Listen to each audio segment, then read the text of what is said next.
Pagola señala en su texto, en su artículo, es una espiritualidad centrada en el reino de Dios. Una espiritualidad que gira en torno al reino de Dios. Repito, una espiritualidad que gire en torno al reino de Dios. Entonces, con una audacia importantísima, fundamental, Jesús cada vez nos sorprende a todos los que vamos meditando los evangelios, que ningún profeta de Israel se había atrevido a decir y a declarar antes. ¿Qué es lo que dice Jesús? Algo que es totalmente nuevo, que nadie antes de él había dicho, ningún profeta en Israel. Esa novedad que Jesús anuncia, que nadie antes lo había dicho, es algo muy sencillo. ¿Qué es lo que Jesús dice? Sí, nadie antes lo había dicho en la tradición de Israel.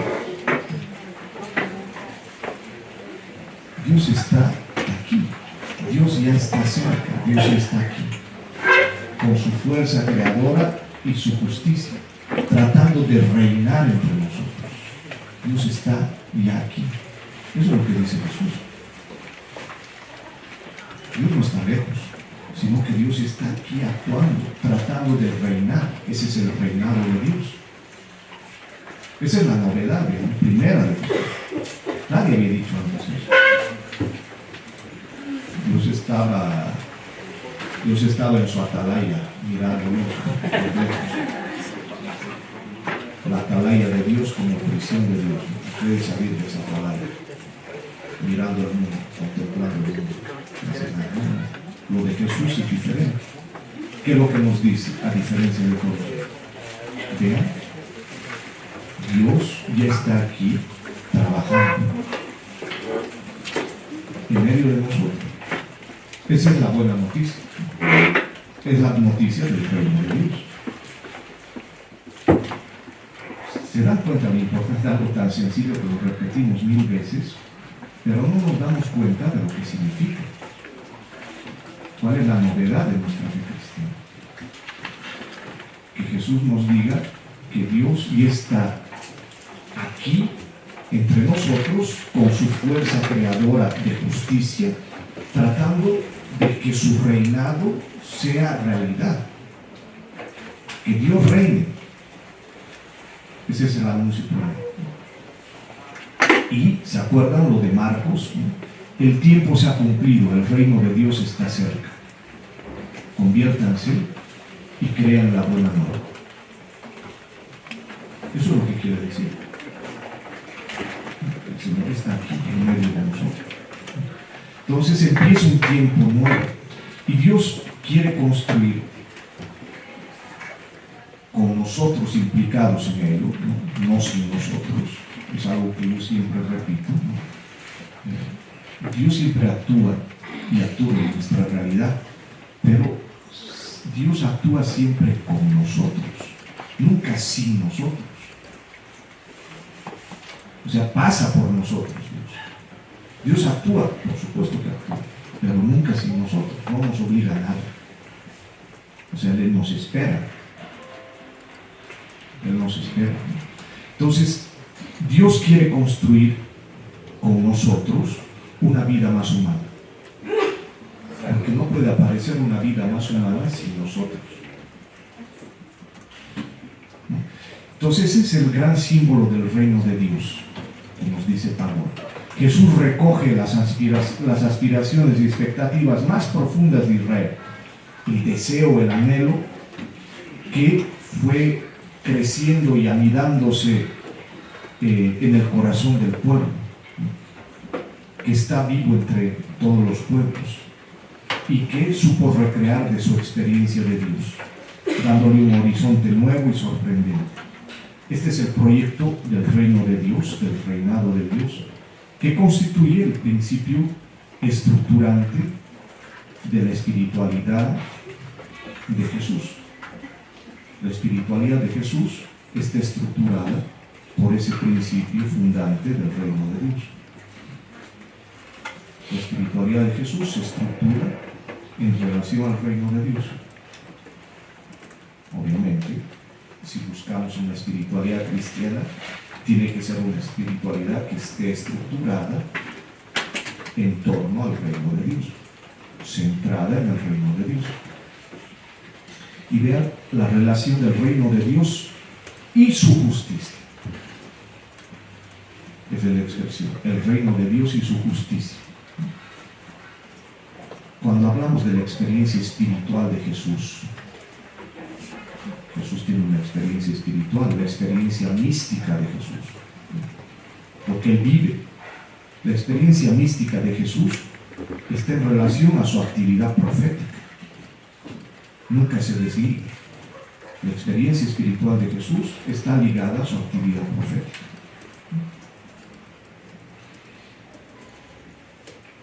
Es decir, la experiencia que Jesús tiene de Dios no está desligada, nunca se separa del proyecto de justicia, del proyecto de transformar el mundo.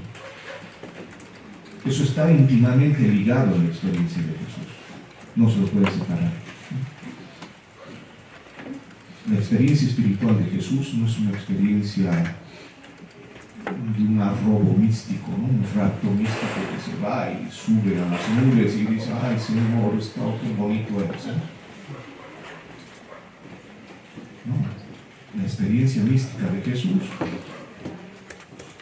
es experimentar a su Padre como una presencia que intenta abrirse camino en ese mundo para que Él reine. Ese es el reinado de Dios. Por lo tanto, es un camino que supone humanizar la vida. Y en esa medida, en ese horizonte, la espiritualidad de Jesús aparece claramente ligada a ese proyecto del reino de Dios. Y por eso Jesús no hace una invitación, vean, hay algo importante lo que decíamos ayer, Jesús no hace una invitación a los que le siguen a que busquen a Dios por los caminos de la perfección y la santidad, ¿no? Sino lo que Jesús dice y a lo que Jesús invita es a buscar el reino de Dios y su justicia. Mateo 6, 33. Es diferente, ¿no? ¿Se dan cuenta de la diferencia? El matiz. No les dice busquen su perfección y sean santos en santidad, ¿no? A lo que Jesús nos invita es a buscar el reino de Dios y su justicia.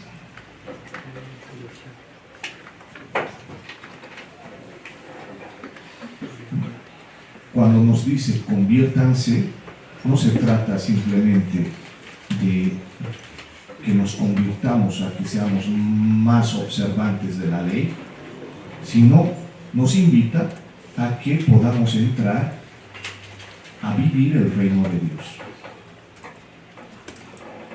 Esa es la invitación. Y ahí están los caminos del reino de Dios, ¿no? Y el reino de Dios, vean, no es una religión. El reino de Dios no es una religión. El reino de Dios es muchísimo más. ¿Qué supone el acoger, el recibir el reino de Dios? Recibir el reino de Dios, acogerlo, supone ir mucho más allá de preceptos, de creencias, de ritos que una religión pueda tener. Aceptar el reino de Dios es aprender a captar la presencia humanizadora de Dios.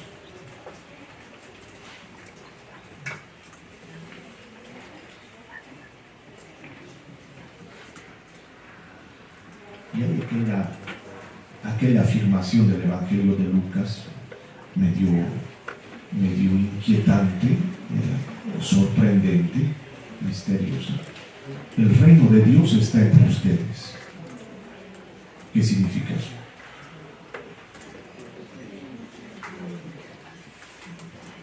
el reino de Dios está entre ustedes.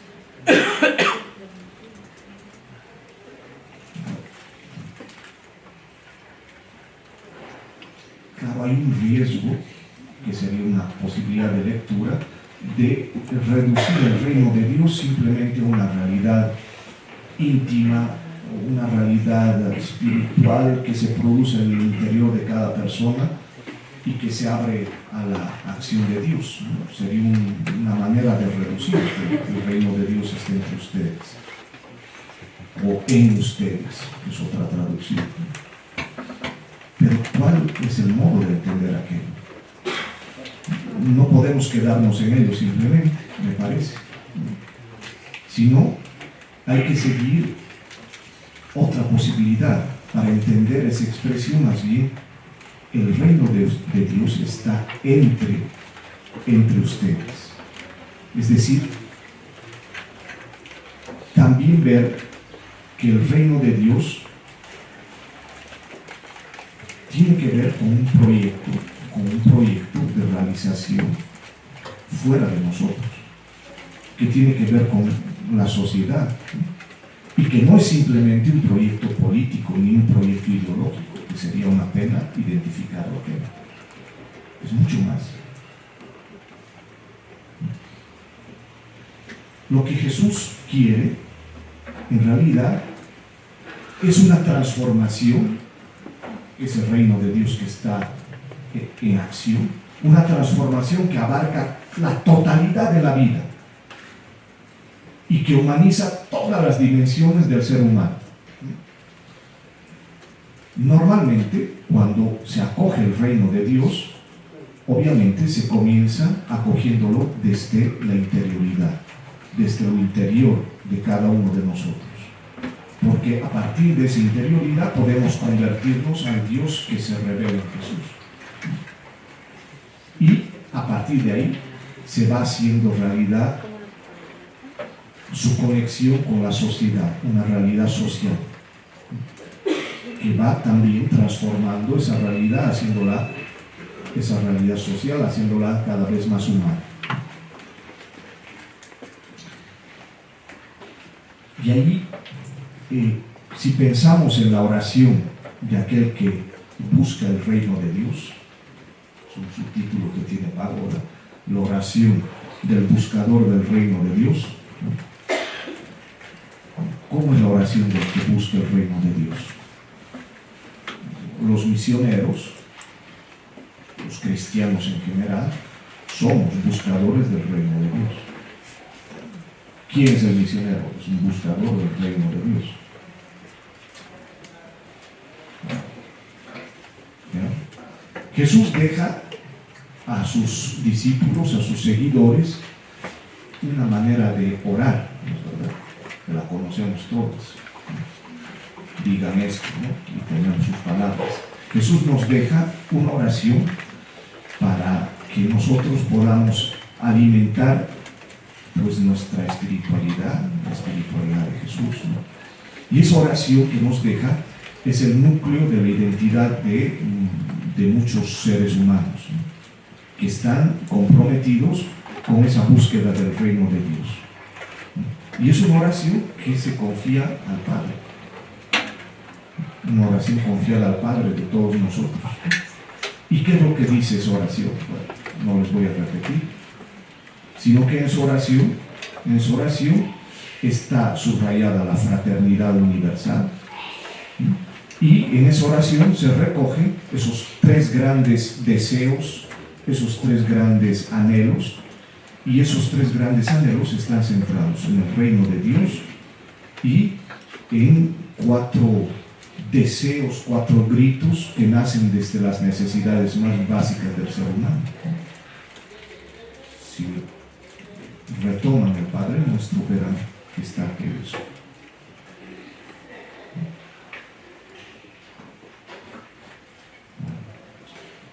Sería largo de ir repitiendo cada una de las cosas, pero les doy la pista y estará en el texto de Pablo más desarrollado, ¿no?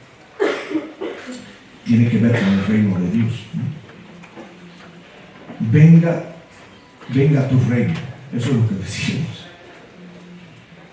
Por eso es una espiritualidad centrada en el reino de Dios. Venga tu reino. Que se haga tu voluntad aquí en el cielo como en la tierra. Tiene que ver con el reino de Dios. Y tiene que ver con el reino de Dios aquello que decimos, danos el pan de cada día. Y tiene que ver con el reino de Dios, perdónanos nuestras deudas, nuestras ofensas. Y tiene que ver con el reino de Dios, no nos deje caer la tentación. Bueno, ¿para qué? Para no apartarnos de aquella búsqueda del reino de Dios. No es que no nos deje caer la tentación para que seamos perfectos, santos, sino para que no dejemos de buscar el reino de Dios. Y terminamos diciendo que nos libre del mal. ¿Para qué? No estamos pensando librarnos del maligno, ¿no? Que nos libre del mal, que nos libre de la desesperanza, que nos libre de la frustración. Entonces, cuando queremos volver a recuperar la espiritualidad de Jesús, debemos recentrar nuestras comunidades eclesiales en la búsqueda del reino de Dios y su justicia. Por lo tanto, cuando imaginamos la iglesia, nuestra iglesia, la ponemos en esa línea. Una iglesia al servicio del mundo más justo, empezando por los últimos. Es otro elemento entonces de esa espiritualidad, de esa vuelta que necesitamos hacer a la espiritualidad de Jesús. Un tercer elemento que señala nuestro autor, que estamos comentando: la espiritualidad al servicio de una vida más humana. La espiritualidad al servicio de una vida más humana.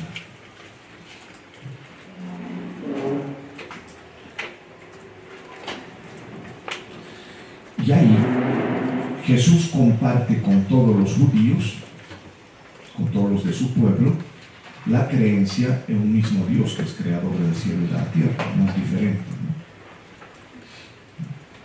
Pero Jesús vincula a ese Dios con la vida. Es el Dios de la vida. Acuérdense eso, que Jesús nos dice: no lo busquen, sino no esté entre los muertos, que no vive. Es el Dios de los vivos, no de los muertos. Jesús vincula a Dios con la vida. Y Jesús no vincula a Dios con aquello que sería lo religioso, ¿no? Con los sacrificios, con los rituales, con la observancia de la ley, con el cumplimiento del Shabbat. Al contrario, Jesús intenta más bien presentar un Dios que está vinculado con la vida misma. Para Jesús lo primero de todo es la vida de la gente, la vida de las personas. No lo primero el culto. Lo primero es la curación de los enfermos, no lo primero el sábado, por la ley. Lo primero es que haya una reconciliación en el pueblo, una reconciliación social. No las ofrendas en el altar. Lo primero es la acogida del pecador y el perdón que puede sanar. No los ritos de expiación. Bueno, y me parece que ahí hay algún punto muy importante que Pagola sabe detectar, ¿no? Esa diferencia, bueno, en este artículo, ¿no? Que es algo muy conocido de la tradición teológica, ¿no? De una teología más bíblica, ¿no? Entonces, ahí Jesús tenía como la costumbre de despedir, de decirles adiós a los enfermos que ha curado y a los pecadores que ha perdonado, que les dice: vete en paz. fe te ha salvado, vete en paz, disfruta de la vida con las bendiciones de Dios. Así los despachan, los despiden. En el fondo Jesús les dice, ve a vivir la paz, ve a vivir aquello que es shalom, aquello que es paz. Aquel que vive la paz supone que vive una vida digna, una vida digna. Y el Espíritu de Jesús, el Espíritu de Dios, podríamos decir, lo empuja a Jesús. El Espíritu conduce a Jesús. ¿Hacia dónde? El Espíritu de Jesús empuja a Jesús en una dirección concreta. Lo empuja hacia los últimos.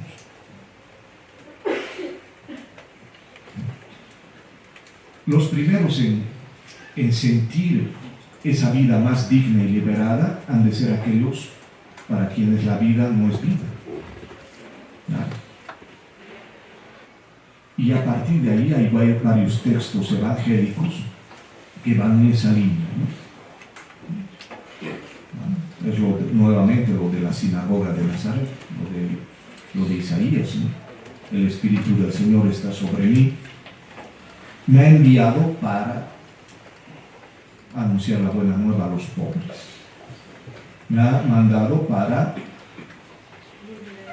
sanar a los corazones rotos,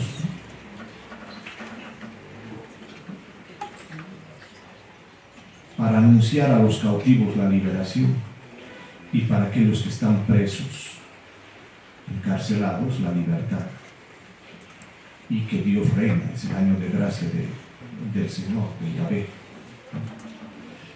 Y aquí hay una relación inmediata, ¿no? Entonces, el Espíritu que conduce a Jesús lo lleva al servicio de una vida más humana, comenzando por los últimos, ¿no? En dirección de los pobres, luchando contra todo aquello que produce pues muerte, que son los ídolos, ¿no? Contra el mal. Es una presencia que siempre está consciente de que va contra aquello que trae la muerte, ¿no?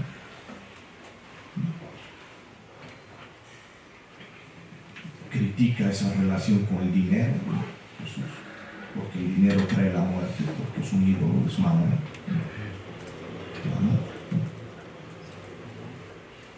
Lucha contra el poder, contra el dinero, que deshumanizan a quienes le rinden culto. Y eso es lo que hace esta sociedad contemporánea que es la nuestra, que hacía lo mismo en la sociedad de Jesús, ¿no? Rendirle culto al dinero y al poder, es decir, hacer del dinero y del poder ídolos. Acuérdense, dad al César lo que es del César y a Dios lo que es de Dios. No se puede dar culto ni al poder ni al dinero. No pueden servir a Dios y al dinero, dice Jesús. No es posible vivir acumulando dinero y bienestar y estar al mismo tiempo al servicio del Dios de la vida. Evidentemente es contradictorio. Entonces, aquel que vive desde el Espíritu de Jesús tendría que luchar contra los ídolos, contra aquellas costumbres, contra aquellos movimientos que hacen daño a la persona humana y que deshumanizan el mundo y que introducen en el mundo la muerte, el poder y el dinero. Entonces, si queremos de alguna manera recuperar esa espiritualidad, ese espíritu que conduce a Jesús, tendríamos que entender aquello que es realmente lo humanizador, lo más humano. ¿Cuál es lo primero? Por lo tanto, es una espiritualidad que está al servicio de una vida mucho más humana. Luego, el siguiente punto que pagó la mención sería una espiritualidad alentada por la compasión. Una espiritualidad alentada por la compasión. La compasión es el principio de actuación. Ese tema ha salido a lo largo del año de la misericordia, ¿se acuerdan? Está muy presente. Pero cuando nos preguntamos de dónde viene aquello, claro, es la espiritualidad de Jesús que está alentada por la compasión. Jesús capta y vive la realidad de Dios como bondad y compasión, como misericordia. Así lo entiende Jesús a Dios.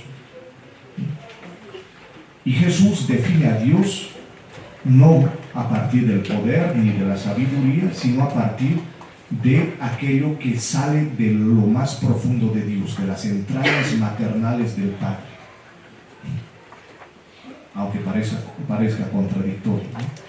¿De dónde viene eso? De las entrañas maternales del Padre, de la misericordia, ¿no?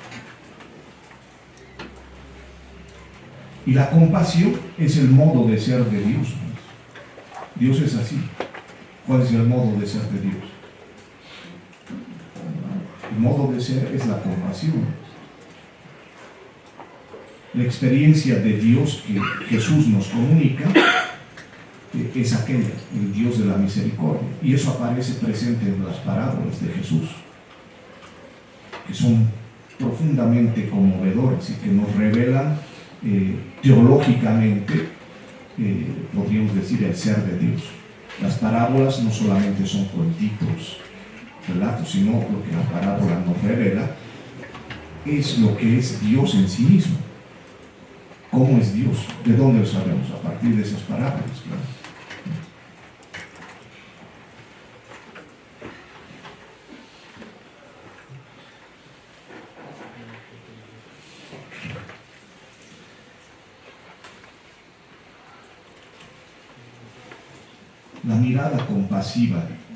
La mirada compasiva es algo clave.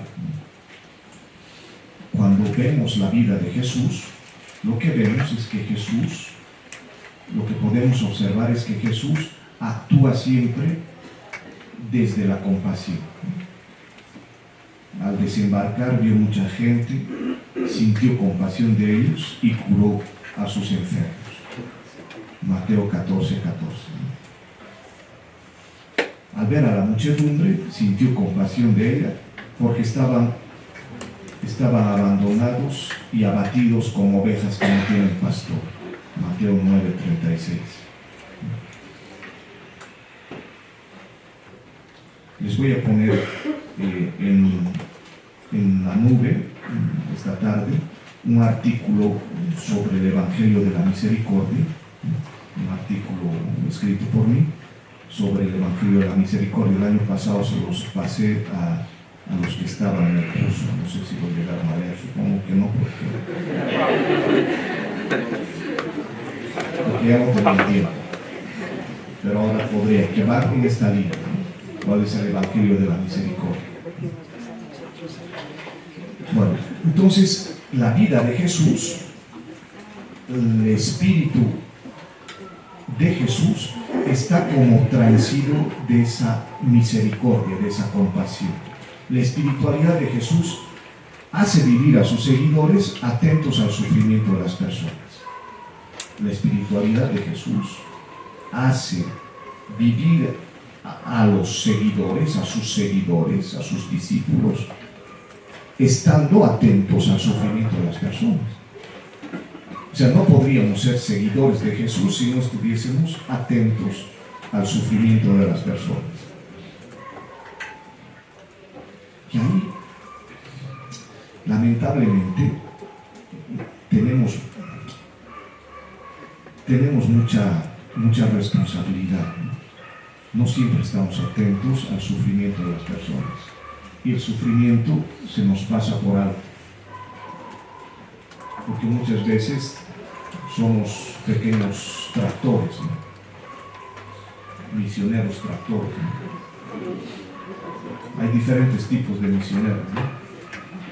Los misioneros tractores, los misioneros camionetas, los misioneros camiones, los misioneros Fórmula 1, los misioneros cacharritos, diferentes tipos y modelos de misioneros, ¿no? Hay los misioneros Mercedes-Benz también, claro.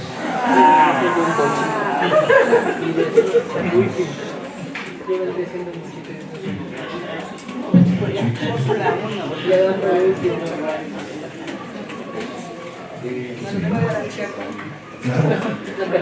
Pero el estilo que sale de la misión, de la espiritualidad de Jesús, en este punto concreto, es que Jesús hace vivir a sus seguidores atentos permanentemente al sufrimiento de las personas. Y si se está atento al sufrimiento de las personas, no podemos ser misioneros Fórmula 1 corriendo, o misioneros tractores. Entonces la mirada al rostro de los que sufren nos puede liberar de muchas ideologías que bloquean nuestra compasión y nos bloquean pues la sensibilidad, y muchas veces nos hacen vivir tranquilos como si nada pasara, la conciencia tranquila, porque simplemente no hemos sido capaces de reconocer el rostro del que sufre. Y eso nos pasa mucho. A mí me pasa por lo menos.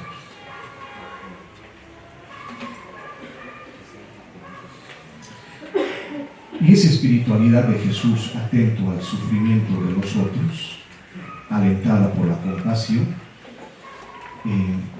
descubre que la vida de Jesús está plagada de gestos de bondad. Los gestos de bondad abundan en la vida de Jesús.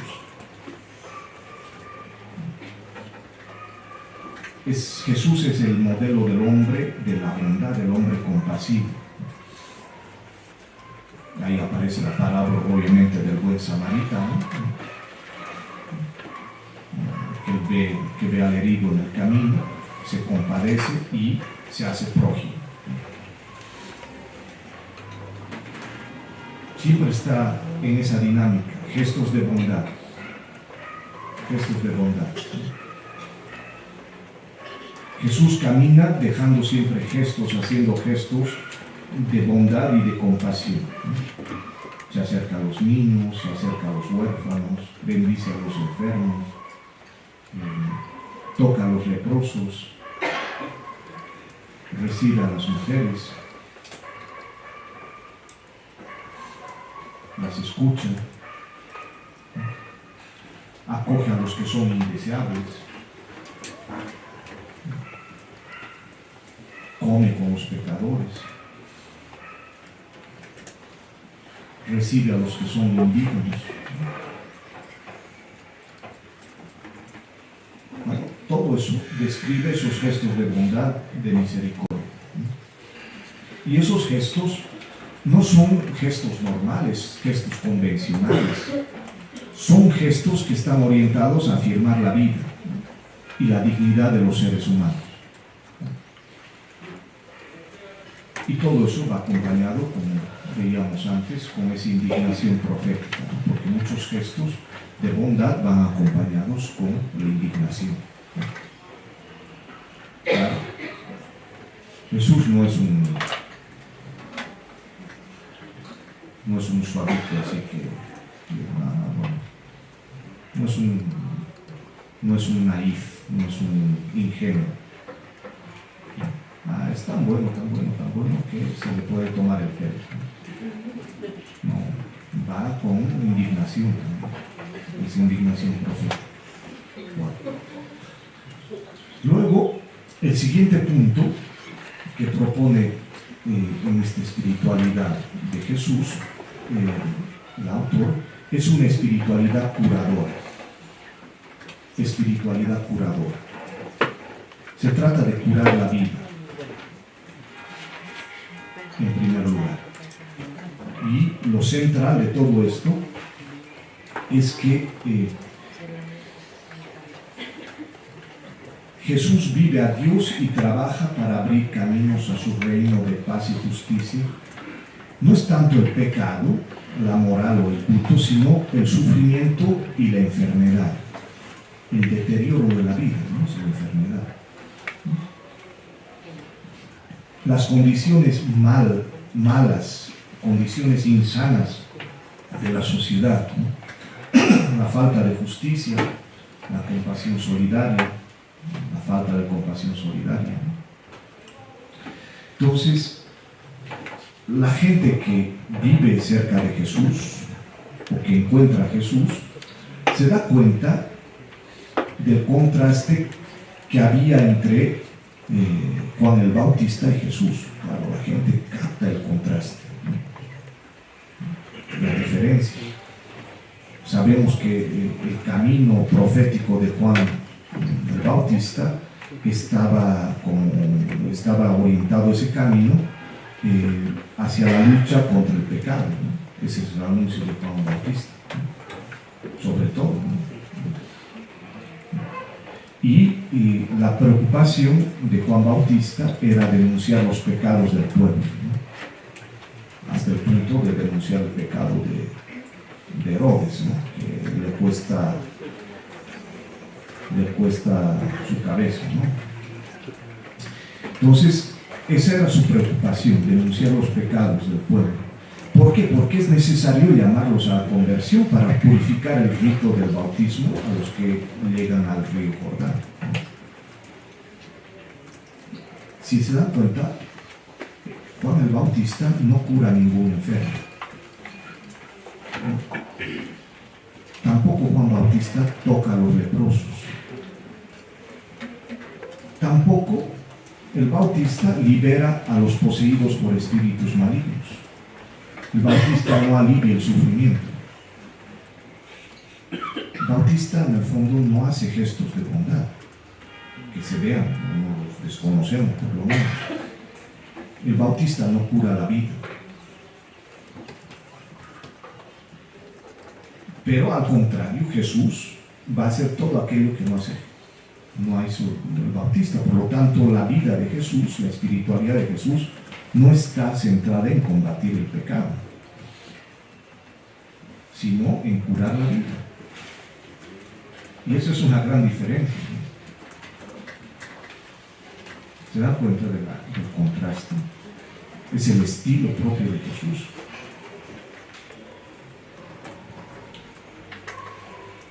Entonces, en el fondo, Jesús no está buscando, no está yendo detrás de los pecadores para convertirlos, sino que busca a los enfermos en los pueblitos para curar sus sufrimientos. Los busca porque están agobiados por los males y por el mal de una vida poco digna. ¿Se acuerdan de la pregunta que hacen los discípulos de Juan Bautista a Jesús? ¿Qué le preguntan? No, pero la pregunta es, ¿dónde vives? Y la respuesta de Jesús, ¿cuál es? Pero ¿cuál es el compromiso? Vengan y vean, pero ¿qué les dice enseguida? Los ciegos ven, los cojos andan, los leprosos quedan limpios. Esa es la respuesta. Y Jesús está proclamando esa proximidad del reino de Dios. En el fondo, Jesús introduce la salud al mundo, es decir, la salvación. Viene a curar la vida.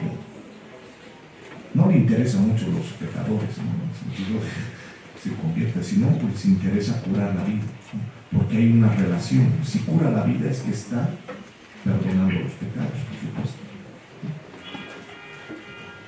Y eso es totalmente una novedad. Y hay que recordarlo una y otra vez porque nos olvidamos de eso. Entonces nuestra teología, nuestra espiritualidad cristiana, muchas veces a lo largo de los siglos ha acentuado demasiado el pecado. Tenía mucha importancia, tanto que dependíamos de él. De tal modo que acentuábamos tanto el pecado que íbamos atenuando la tragedia del sufrimiento de los pecadores.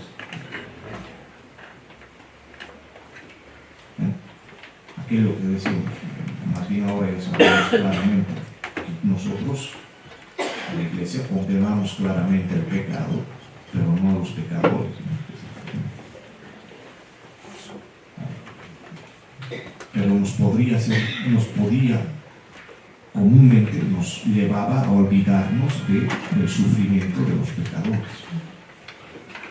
Y ahí éramos demasiado legalistas, ¿no? Bueno, todavía somos, en muchas circunstancias, ¿no? Nos olvidamos qué es lo que está sintiendo el corazón de ese pecador. Porque el pecado, lo que nos interesa es curar, salvar la vida, no condenar a los pecadores. Por lo tanto, Jesús está ofreciendo una salvación, una salud integral, que toque toda la vida, no solamente un aspecto. Todos aquellos que se encuentran y se cruzan en el camino de Jesús,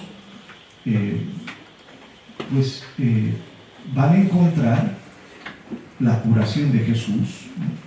Todos aquellos que son incurables, aquellos que están abandonados, aquellos que están incapacitados para poder sustentarse, aquellos que van arrastrando una vida de mendicidad, que están en el estado de miseria, de hambre, aquellos ciegos que no pueden captar la luz de la vida, los sordos, los mudos, que no pueden comunicarse, ni cantar, ni bendecir a Dios, ¿no? Es el estado del sordo mudo, ¿no? Que no puede cantar ni bendecir a Dios, ¿no? Aquellos paralíticos que no pueden moverse, ni que pueden peregrinar a Jerusalén, enfermos de piel repugnante, asquerosa, que son apartados de la sociedad. Simplemente. Eso nos recuerda mucho de nuestro tiempo contemporáneo, ¿no? Los abyectos de la sociedad, los despreciados de la sociedad, ¿no? Entonces, Jesús ahí entra y lo que hace es simplemente curar. Es curar la vida, ¿no? Entonces lo importante de los cura y les dice: tus pecados te son perdonados, vete en paz. Tu fe te ha salvado. Tu fe te ha salvado, vete en paz. Tus pecados te son perdonados, ¿no? Va curando la vida. Y todo eso pues inicia procesos de curación social. No es simplemente individual, sino todo eso genera una curación social. Va rebelándose contra todos los comportamientos patológicos de raíz religiosa, ¿no? El legalismo, la hipocresía, el rigorismo, la dureza delante de la ley, ¿no?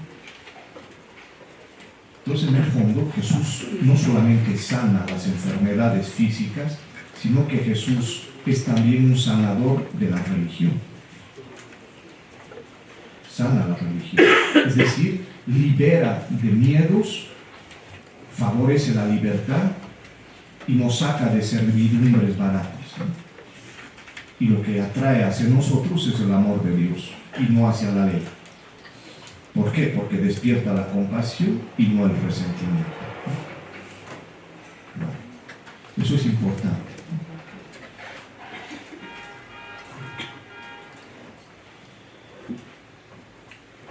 Al final del texto de Págola, él llega a una conclusión de todo esto. Lo digo simplemente subrayando algunos aspectos.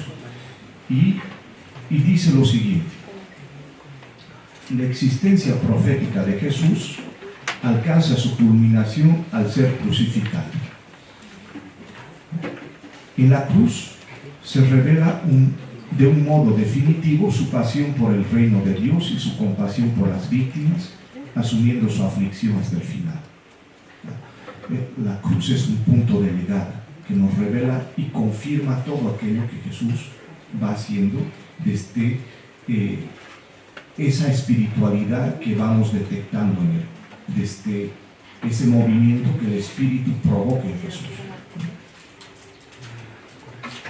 La petición de perdón al Padre para sus verdugos es un gesto sublime de compasión y una crítica suprema a la insensatez del poder político y religioso que crucifica a inocentes.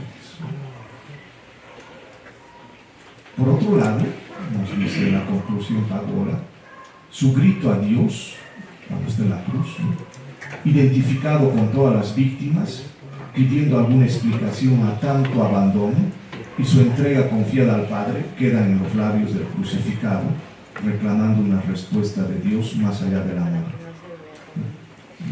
Eloi, Eloi, lama sabachthani. Dios mío, ¿por qué me has abandonado?